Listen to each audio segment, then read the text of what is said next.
കുറേ നാളായി ഗുലാബ് ജാമുൻ കഴിക്കണമെന്ന് വിചാരിച്ചിരിക്കണം.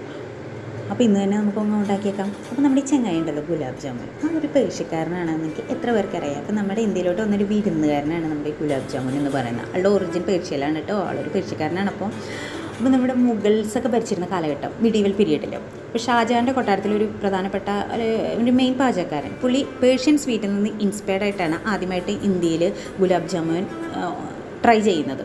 അപ്പോൾ ഒരുപാട് മോഡിഫിക്കേഷൻസൊക്കെ വരുത്തിയിട്ടുണ്ട്. ഇന്ന് കാണുന്ന രൂപത്തിലോട്ട് എത്തിയത് ഒരുപാട് മോഡിഫിക്കേഷൻസിനൊക്കെ ശേഷമാണ് കേട്ടോ. നമ്മുടേതായ ഇൻഗ്രീഡിയൻസ് ഒക്കെ നമ്മൾ ചേർത്തിട്ടുണ്ട്. അപ്പോൾ ഈ ഗുലാബ് ജാമുൻ എന്നൊരു പേരിൻ്റെ അർത്ഥം, ഗുലാബ് എന്ന് പറഞ്ഞാൽ നമുക്കറിയാം ഹിന്ദിയിൽ നമ്മൾ റോസ് പൂ എന്ന് നമ്മൾ പഠിച്ചിട്ടുണ്ട് അല്ലേ. അപ്പോൾ ഈ ജാമുൻ എന്ന് പറഞ്ഞാൽ നോർത്ത് ഇന്ത്യൻ സൈഡിൽ കാണുന്ന ഒരു പ്രത്യേക തരം ഫ്രൂട്ടാണ് ഈ നമ്മുടെ ഗുലാബ് ജാമുൻ്റെ ആ ഒരു ബോൾസിൻ്റെ ഷേപ്പിലുള്ളത്. അപ്പോൾ അതൊരു പ്ലമ്മൊക്കെ പോലുള്ള ഒരു ഫ്രൂട്ടാണ് കേട്ടോ. അപ്പോൾ അതുപോലെ ഉള്ളൊരു ഐറ്റം ആയതുകൊണ്ടാണ് ഇതിനെ ഗുലാബ് ജാമുൻ എന്ന് വിളിക്കുന്നത്. ഓക്കെ, അപ്പോൾ ഇതിൻ്റെ പിന്നെ